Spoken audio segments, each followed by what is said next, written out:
ආ සර් මොනවද බැලුවේ? ඔය මොනා හරි ලාභ බනිස් මුකුත් නැද්ද මේ සතෙක්ට දෙන්න? ආ සර්ට දැන් කන්නද ගෙනියන්න? ඔබ තාමත් තනි කඩයිද? තනි කඩයි කියලා මට කරන්න දෙයක් නෑ බං. මාත් එහෙම තමා. බුදු අම්මෝ!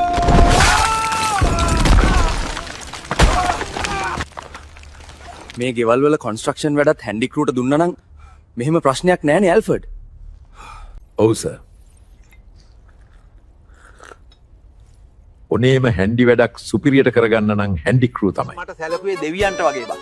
ඇයි උඹ එහෙම කියන්නේ? එයා මට කතා කළේ උදව්වක් ඕන වුණාම විතරයි. අපි දෙවියන්ගෙන් උදව් ඉල්ලනවා වගේ. සරේ අස්වැන්න නම් හොඳයි. තොගේටයි සිල්ලර වලටයි දෙනවා. මගේ නම්බරේ දාලා තියන්නම් පළවෙනි කමෙන්ට් එකේ. අයියේ ඔයාගේ ඉන්ස්ටා ID එක දෙන්නකෝ. ඉන්ස්ටා නම් නෑ නංගි. ඕන්නම් ලින්ක්ඩ්ඉන් එක දෙන්න. වෙනයි බයිලා වෙනයි. මට ආරංචි වුණා උඹලා මාව කැත විදියට මීම්ස් වලට ගන්නවා කියලා. පොඩි බයක්වත් පෙන්නපන් යකෝ මට. කොහොම මීම්ස් වලට ගත්තාම මං කොහොමද යකෝ රෙද්දක් ඇඳන් පාර යන්නේ. හිතන් ඉන්නේ මම හේමාල්ට බයයි කියලාද? නෑ යකෝ. ඒක රංගපෑමක් විතරයි ඌගෙන් ගුටි කැවට. ඌ මට ඒකට ගෙව්වා. මං එහෙම හරි රංගපෑවා. උඹලා මොනවටද ඉඳලා තියෙන්නේ? උඹලා ඉඳලා තියෙන්නේ මොන්ටිසෝරිය මලකට විතරයිනේ. ඒක නිසා කටයි පුකයි වහන් හිටපල්ලා. මතක තියාගන්න.